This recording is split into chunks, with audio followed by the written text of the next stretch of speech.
डॉक्युमेंटरीच म्हणा त्या सिनेमाला, रूबरू रोशनी, स्वाती चक्रवर्ती भटकर या डायरेक्टरनं तो फिल्म निर्माण केला होता आणि आमिर खान प्रोडक्शननं ती निर्मित केलं होतं. आणि यामध्ये 3 वेगवेगळ्या कहाण्या होत्या. त्यापैकी दुसरी एक कहाणी सांगतो. MP मध्ये एक ख्रिश्चन नन होती आणि ती MP च्या एका भागामध्ये, ग्रामीण भागांमध्ये ग्रामस्थांची मदत करायची, त्यांचं जीवनमान सुधारण्यासाठी त्यांना योग्य ते मार्गदर्शन करायची, त्यांना सावकाराच्या तावडीतून सोडवण्यासाठी मदत करणं, त्यांचं उत्पन्न वाढवण्यासाठी मदत करणं, अशा प्रकारचं त्याचं काम चालू होतं. तर तिथं त्या गावांमध्ये जे मोठे प्रश्न होते त्यांच्या व्यक्तिगत स्वार्थाला कुठंतरी तडा जात होता.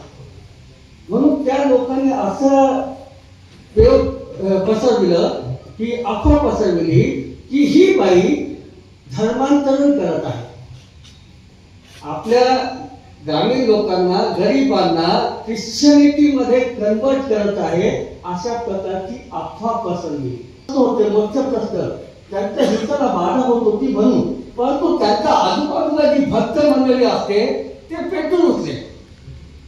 त्यांना खरंच वाटायला लागलं, सातत्यानं ते बंबाळणी व्हायला लागली की ही बाई असं या गावात जाऊन असं ख्रिश्चनिटीचे हे करते, अमुक करते, तसं करते. एके दिवशी काय झालं, ती बाई तिच्या बहिणीकडे जायला निघाली आणि दोघी मिळून कुठल्या तरी कार्यक्रमासाठी केरळमध्ये जाणार होते. तर ती बसमध्ये बसली. त्या गावातला तो सावकार, त्यानं पाळून ठेवलेले 2 गुंड, त्यापैकी एक गुंड काही अंतरानंतर तो थांबला, गाडी थांबवली, उतरला, नारळ फोडला बाहेर उतरून आणि आतमध्ये येऊन तो सर्वांना प्रसाद वाटतोय, पेढे देतोय, नारळाचा प्रसाद देतोय. या नळकडेही तो गेला प्रसाद वाटण्यासाठी. प्रसाद हात पुढे केला, त्या बाईनं काहीच वाटलं नाही, पुढे केला हात, पण त्यांना मागं घेतला हात, प्रसाद दिला नाही आणि चाकू काढला आणि त्या बाईवर 15, 20, 25 वार केले.